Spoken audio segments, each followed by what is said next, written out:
राजा रघुवंशी हत्याकांड में रोज नए खुलासे हो रहे हैं, नए तथ्य सामने आ रहे हैं, नया मोड़ देखने को मिल रहा है।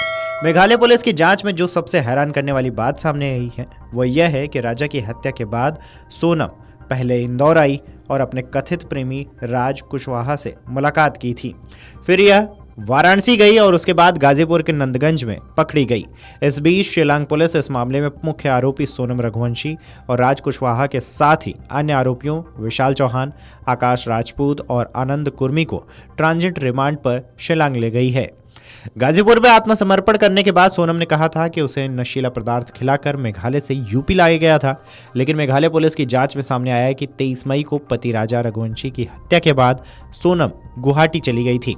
वहां से ट्रेन से वह 25 मई को इंदौर पहुंची और राज कुशवाहा से मुलाकात की। दोनों किराए के एक कमरे में एक साथ रुके। अगले दिन राज ने एक कार से सोनम को उत्तर प्रदेश भेज दिया। राज की योजना सोनम को फतेहपुर जिले में अपने पैतृक गांव में रुकवाने की थी, लेकिन सोनम वाराणसी समेत कई जगह रुकी और जब इंदौर में अन्य आरोपियों की गिरफ्तारी हुई तो 9 जून की रात वह गाजीपुर के नंदगंज पहुंची और पुलिस के सामने सरेंडर कर दिया। हालांकि इंदौर पुलिस ने सोनम के यहां आने की पुष्टि नहीं की है। इस हत्याकांड की जांच में लगी मेघालय पुलिस की 120 पुलिसकर्मियों और 20 स्पेशल अधिकारियों की टीम ने 40 से अधिक सीसीटीवी फुटेज खंगाले, जिससे पूरी वारदात की कड़ियां जुड़ती गई।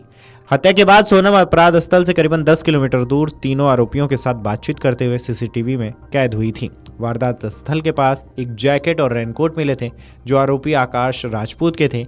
सोनम ने ही आकाश को रेनकोट दिए थे। मेघालय पुलिस के सूत्रों के मुताबिक राजा रघुवंशी पर हमला विशाल ने किया। इसके बाद आकाश ने भी राजा पर हमला किया। मौके पर मौजूद सोनम ने उससे कहा कि इसे मार डालो। यह भी कहा जा रहा है कि राजा को खाई में धक्का देने में सोनम भी शामिल रही थी। पति की हत्या के बाद तुरंत सोनम ने राजा के फोन से उसके सोशल मीडिया अकाउंट से 2:15 पर एक पोस्ट किया था, जिसमें लिखा था कि 7 जन्मों का साथ है। पुलिस के मुताबिक यह जांच भटकाने की साजिश थी ताकि परिवार के लोग समझे कि राजा रघुवंशी अभी भी जिंदा हैं।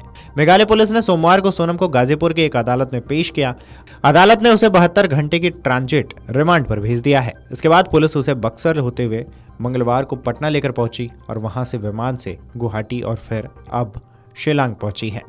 वहीं इंदौर की अदालत ने सोमवार को राज कुशवाहा, विशाल चौहान और आकाश राजपूत को और मंगलवार को आनंद कुर्मी को 7 दिन के ट्रांजिट रिमांड में मेघालय पुलिस को सौंप दिया है।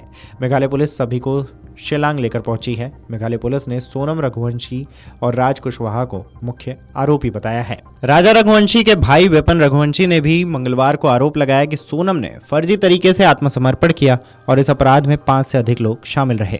विपिन ने यह भी कहा कि सोनम की मां को उसके और राज कुशवाहा के संबंधों के बारे में पता था, लेकिन उन्होंने हमसे ये बात छिपाई। उन्होंने अपने पति और भाई से भी बात छिपाई। अगर सोनम के पिता और भाई को उनके संबंधों के बारे में पता होता तो उसे नौकरी से निकाल दिए रहते।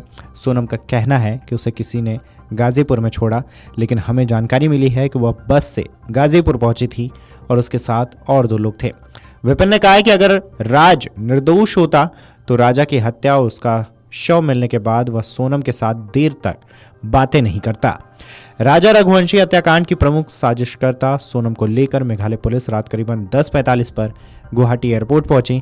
यहां से मेघालय पुलिस उसे भारी सुरक्षा के बीच शिलांग लेकर पहुंची है।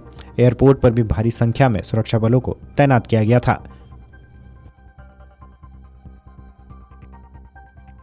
अगर आप ये वीडियो YouTube पर देख रहे हैं तो हमारे चैनल को सब्सक्राइब कर बेल आइकन दबाएं और Facebook पर देख रहे हैं तो हमारे पेज को लाइक करें।